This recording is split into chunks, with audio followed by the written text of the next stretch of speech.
अथ श्रीमद् भागवत साप्ताहिक कथा के चतुर्थ स्कंध का द्वादशो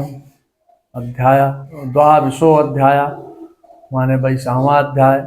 महाराज पृथ को सनकादि का उपदेश। मैत्रेय जी कहते हैं, हे विदुर जी, इस प्रकार प्रजापालन राजा पृथ की स्तुति कर रहे थे। उसी समय सूर्य के समान चमकने वाले 4 मुनीश्वर उनके सामने खड़े हो गए। पूर्ण्य बाबा जी लिखते हैं, पूर्ण्य पुंज बेनो मिलहीन संता। संतों का दर्शन बड़े पुण्य से प्राप्त होता है। संत मिलना भगवत कृपा है। राजा उन्हें देख करके समझ गए कि चारों मुनीश्वर सनक, सनानंद, सतानंद, सनत कुमार जी हैं।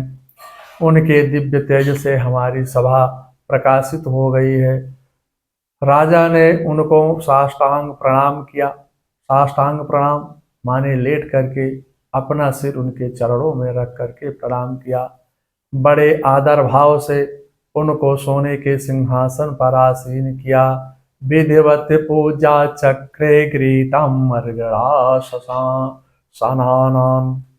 अहम अर्घड़ा सनानान का भाव है कि राजा पृथ ने अपने आसन से ऊंचा आसन मुनीश्वरों को दिया और विधिवत उनकी पूजा किया। इसके बाद राजा ने बड़े ही विनती भाव से श्रद्धा युक्त होकर प्रेम से कहा, मैंने ऐसा कौन सा मंगल कार्य किया है कि आप महात्माओं का मुझे दर्शन प्राप्त हो गया है। किम सत्यम दुर्लभाभाम्यम लोके परमत्र चा अस्यम विप्रम प्रसीदन्ति एस्यो विश्वस्त सानुजाव। जिस पर ब्राह्मण अथवा अनुचरों सहित श्री शंकर या विष्णु भगवान प्रसन्न हो, उसके लिए यह लोक और परलोक में कौन सी वस्तु दुर्लभ है। जिसके घर में आप जैसे संत का आगमन होता है, वह निर्धन होते हुए भी धन्य हो जाते हैं। अधनायपि में धन्या, गरीब गृहस्थ भी धनी हो जाते हैं। किंतु जिस घर में महात्मा नहीं आते हैं, वह तो सांप के रहने की जगह है, भले ही उसमें बहुत धन क्यों ना रखा हो। पृथ्वी जी ने कहा, आप आत्माराम हैं, मैं आपका हृदय से स्वागत करता हूँ। महाराज, आप देखने में तो बालकों जैसे लगते हैं, लेकिन आप बहुत पुराने हैं। हम अपना कुशल आपको क्या बतलाएं। कांचित कुशलम नाथा इंद्रार्थम वेदिना मंगल व्यासनावश्यम एतायस्मिन् पतितानां स्वकर्म भी। हम केवल संसार के विषयों को ही सबसे बड़ी संपत्ति, सबसे बड़ा पुरुषार्थ समझते हैं। संक्षे भव एतस्मिन् क्षेमं केन सो भवेत्। व्यसना उत्पन्ने यस्मिन्, यह संसार तो ऐसा है जिसमें दुखों की खेती की जाती है और हम इसमें पड़े हुए हैं। संप्रेक्षे तुम एतस्मिन् क्षेमं केनास भवेत्। पृथ ने कहा, हे भगवान, मैं आपसे यही पूछना चाहता हूँ कि संसार में भगवान की प्राप्त सुख पूर्वक किस साधन से सुगमता से हो सकती है। इस पर सनकादि मुस्कुराए और कहा, हे राजन, आपने संसार के कल्याण के लिए बहुत अच्छा प्रश्न किया है। साधु पुरुषों का समागम श्रोता वक्ता दोनों के लिए ही हितकारी होता है। इसलिए मुमुक्ष लोगों को प्रतिदिन सत्संग करना चाहिए। शास्त्रों में भगवान की प्राप्ति का सुगम उपाय ही बतलाया गया है कि सबकी आसक्ति छोड़कर भगवान में निश्चल प्रीति करें, भगवान की कथा श्रद्धा से सुने, भगवत धर्म का आचरण करें। यह पवित्र संसार बंधन से छुड़ाने वाला है। साधक को विषयाक्त पुरुषों का संग छोड़ करके एकांत में भगवान नाम कीर्तन एवं जप करना चाहिए। ऐसा करने से भगवान के चरणों में स्वाभाविक रति हो जाती है। सर्वत्र मध्य भावम विचक्षणेन याने विज्ञानम विराजतेन। सर्वत्र भगवान के स्वरूप को देखने से भेद दृष्टि समाप्त हो जाती है, आत्मा का साक्षात्कार हो जाता है। अध्यात्म मार्ग में चलने वाले साधक को एक क्षण के लिए कामी पुरुषों के लिए सत्संग नहीं करना चाहिए। सभी में ईश्वर का निवास होता है। वासुदेवम सर्वमितम चा महात्मम सुरदुर्लभा। गीता के 7वें अध्याय के 11वें अध्याय में वही परमात्मा सबका आधार है। तुम भी अपने उसी ईश्वर अंश को मानो। ईश्वर अंश जीवय विनाशी। बाबा जी मानस में लिखते हैं कि जीव ईश्वर का ही अंश है। रस्सी में सर्प की प्रतीत जैसे माया के प्रपंच से होती है, उसी प्रकार आत्मा में भी नाना प्रकार की माया का प्रपंच ही भाषित हो रहा है। तुम सब जगह उसी नित्य शुद्ध आत्मा को देखो। अहंकार छोड़कर उन्हीं का ध्यान करो। तुम भगवान की चरण रूपी नौका का आश्रय लेकर के इस दुस्तर संसार समुद्र को पार करो। पृथु ने कहा, आपके आगमन एवं वचनामृत ने मुझे बहुत शांति मिली है। मेरे संदेह की निवृत्ति हो गई है। आपने वासुदेव का निरूपण किया है, उसका मैं प्रत्युपकार करूं। साधुमिष्टम ही में सर्वात्मम सह किम ददे। आप तो संसार सागर को पार करने के सेतु के समान हैं। आप जैसे ज्ञानियों की चरण रज मुझे पवित्र करती रहे। मैत्रेय जी कहते हैं, विदुर जी, राजा की इस प्रकार श्रद्धा भक्ति देख करके चारों ऋषि अत्यंत प्रसन्न हो गए हैं। इसके बाद उन ऋषियों ने आकाश मार्ग के गमन किया। राजा उनकी छवि को हृदय में उतारते रहे। पृथु जी की राज्य से परिपूर्ण विरक्त हो गई। महाराज पृथु अर्चन भक्ति के स्वरूप है। उनकी रानी का नाम है अर्च। उन्होंने प्रजा का पालन करते हुए उनसे 5 पुत्र उत्पन्न हुए, जिनके नाम हैं विशेषता ध्रुमकेत, हर्यक्ष, द्रविड़ और वृक। महाराज पृथु 8 लोकपालों के गुण धारण करते हैं थे। संसार में जो श्रेष्ठ पदार्थ है उनकी सारी विशेषताएं पृथु में आ गई।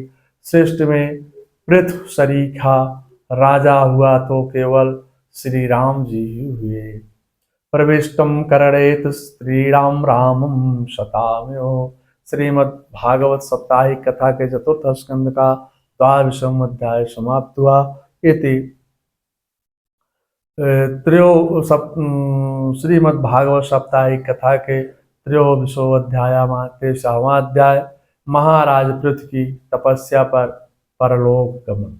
माने महाराज पृथु ने इस प्रकार से तपस्या किया, उनका वो जो है परलोक गमन जाते हैं। मैत्रेय जी कहते हैं विदुर जी से कि हे विदुर जी, जब पृथ्वी ने देखा कि मैं बूढ़ा हो गया हूँ, जब पृथु ने देखा कि मैं बूढ़ा हो गया हूँ, तब उन्होंने मंत्रियों के परामर्श से अपने पुत्र विजितास को राज्य का कार्यभार सौंप दिया। राजा पृथु ने राज्य छोड़ कर दिया और वह अपनी पत्नी अर्च के साथ वन में चले गए। वहां उन्होंने वानप्रस्थ आश्रम के अनुसार तपस्या की और भगवान की आराधना की। वह कंदमूल फल खाकर तपस्या करने लगे, भूमि पर शयन करते, सूखे पत्ते खाते, पंचाग्नि तपते जल में खड़े होकर के श्री कृष्ण की आराधना करने लगे। थोड़े ही दिनों में उनका मन निर्मल हो गया, सभी बंधन कट गए। जैसे सनत कुमारों ने उपदेश दिया था उसी के अनुसार ध्यान करने लगे। भक्तिम भगवतीम ब्रह्मांडम विषेकान्यभवत्। पृथु जी की साधना करने के अन्य भक्त प्राप्त हो गई, अंतःकरण पवित्र हो गया। उन्होंने जीव कोष को काट दिया, दैत्य बुद्धि समाप्त हो गई। आड़िमाद सिद्धियों को सिर झुका करके प्रणाम किया, विद्या किया जब पृथ्वी का अंतकाल उपस्थित हुआ तब उन्होंने अपने को ब्रह्म परमात्मा में से एक करके योग्य अभ्यास की रीत से अपना लय किया।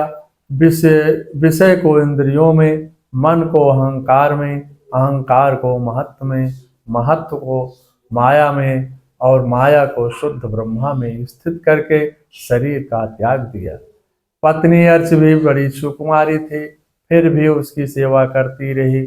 अब उन्होंने देखा कि पति का शरीर छूट गया है, तब उन्होंने चिता जलाई, जल में स्नान किया, पति देव के चरणों का स्मरण करके पति के साथ ही अग्नि में प्रवेश किया।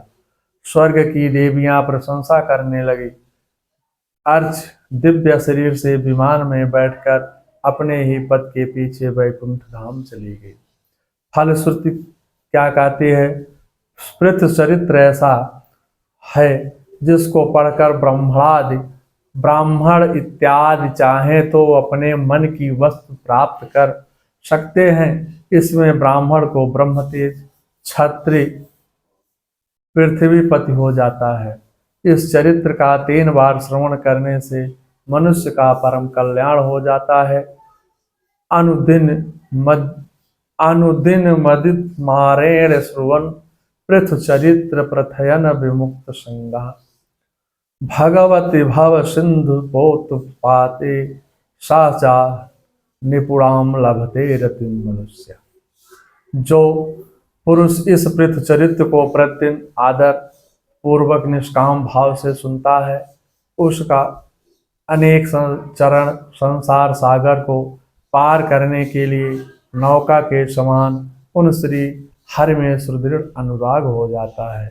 श्रीमद् भागवत सप्ताह कथा के चतुर्थ स्कंद का 23 अध्याय समाप्त हुआ।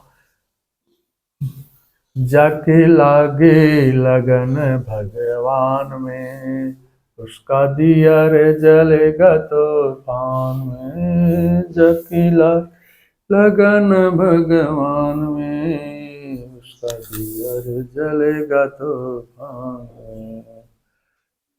जाके लगी लगन भगवान में, उसका दिया रे जलेगा तूफान में।